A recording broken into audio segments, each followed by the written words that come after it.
Oke bos, jumpa lagi di channel Be Your Own Boss. Kali ini saya akan membahas tentang jalan pintas memiliki bisnis franchise. Check this out.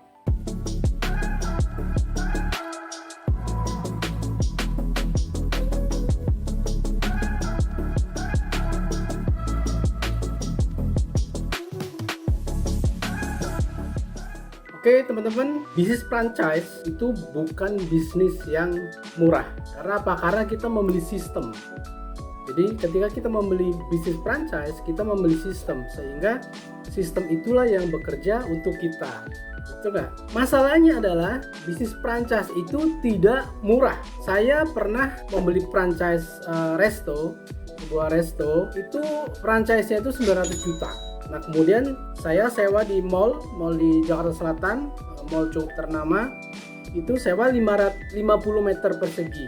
1 meternya sewanya adalah Rp300.000 per meter perseginya. Tapi nggak cuma itu, kalau di mall itu kan ada service charge namanya. Service charge itu semeternya 200. Artinya apa? Sewa plus service charge itu totalnya adalah 500.000. Bayangin kalau kita sewa 50 meter persegi, berarti 500.000 kali 50 meter persegi, sekitar 25 juta. Cukup sampai di situ? Oh tidak, ternyata masih ada lagi. Ada promotion levy yang harus kita bayar, ada air juga yang harus kita bayar, ada listrik juga yang harus kita bayar, sesuai dengan berapa meter tempat yang kita sewa di mall tersebut.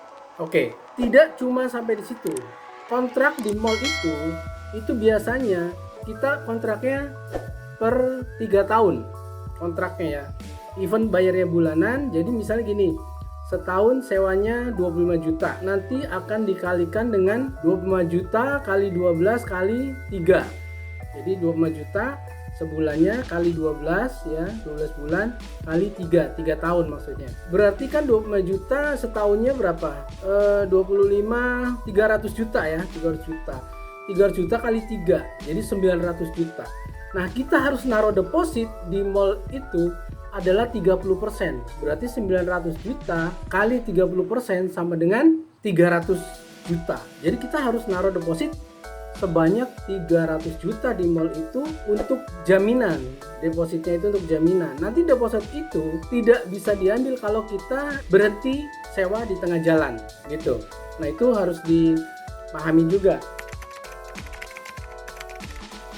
Ya namanya bisnis ya, nggak ada yang pasti. Ada yang profit, tapi banyak juga yang rugi gitu, yang gagal gitu.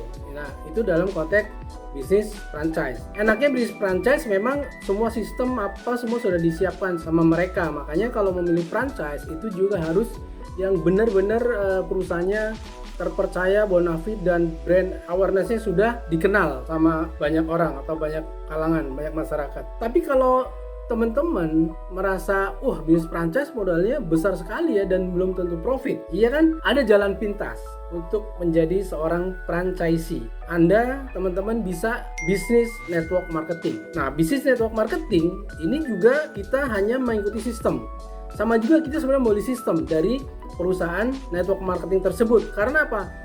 Karena kita tidak usah mikirin karyawan, mikirin produksi, mikirin distribusi, mikirin bayar ruko atau kantor, dan lain-lain gitu. Nah begitu kita ambil join business network marketing, teman-teman itu sudah mempunyai hak atas fasilitas atau sistem yang disiapkan oleh perusahaan tersebut. Biayanya juga murah, puluhan juta ya. Itu relatif, ada yang 500.000, ada yang 1 juta, ada yang 2 juta gitu. Dan itu kan konsepnya adalah network marketing adalah join business itu dengan membeli produk. Nah, ketika kita beli produk itu otomatis kita sudah bermitra dengan perusahaan itu. Jadi kita jadi anggota. Nah, dalam konteks franchise, business network marketing adalah personal franchise. Jadi personal franchise ini kan jika teman-teman tidak punya perusahaan, kalau franchise yang besar kan kita minimal CP atau PT. Nah, kalau personal franchise itu bisa perorangan pribadi ya, yang karena nilainya juga tidak besar. Tapi berapa sih potensinya kalau kita beli franchise dan kita join di personal franchise-nya network marketing? Jika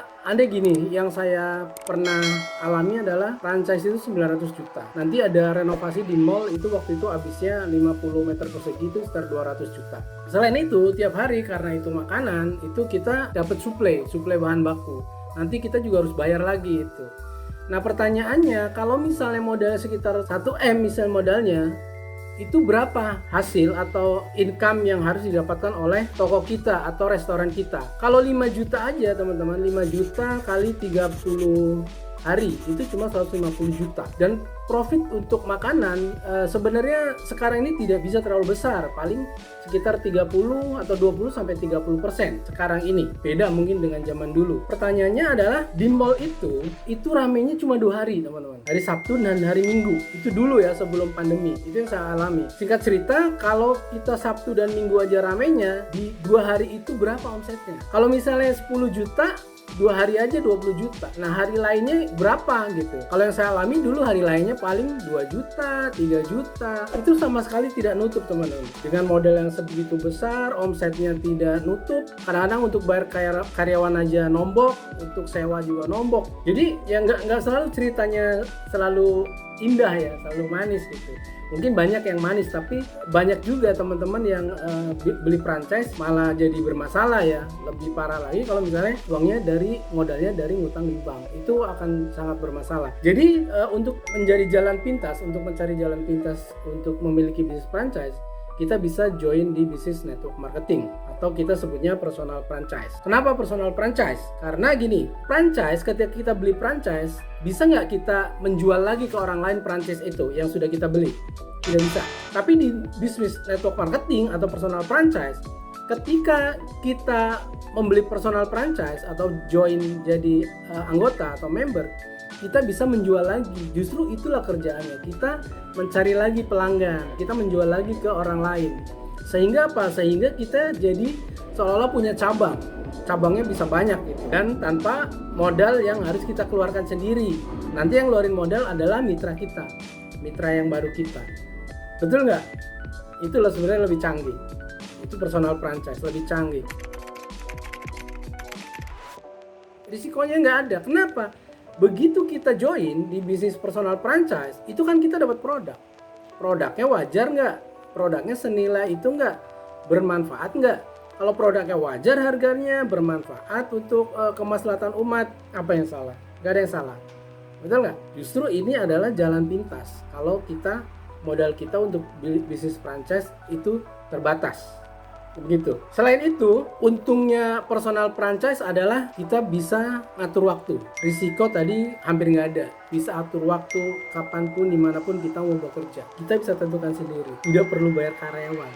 Tidak perlu sewa toko atau ruko atau restoran di mall. Sekarang orang sewa restoran di mall pada keluar, maunya cari di pinggir jalan. Kenapa? Karena ya memang banyak yang nutup, jujur aja gitu. Itu pengalaman saya juga gitu. Nah yang selain itu, kalau produknya berkualitas, repeat order, segala macam, kita juga enaknya bisa bekerja dari manapun. Dari handphone kita bisa, dari laptop kita bisa, tablet, yang penting ada jaringan internet yang sekarang terkoneksi. Dan kita bebas memprospek kemanapun, ke negara manapun, sepanjang perusahaan kita available untuk terima jaringan dari negara lain. Karena dengan Facebook, dengan YouTube, dengan Instagram, TikTok, kita bisa kemana aja. Enaknya sekarang itu. Nah itulah hebatnya bisnis network marketing atau personal franchise di era disrupsi. Era sekarang, era masa depan yang bisa sedang kita nikmati sekarang.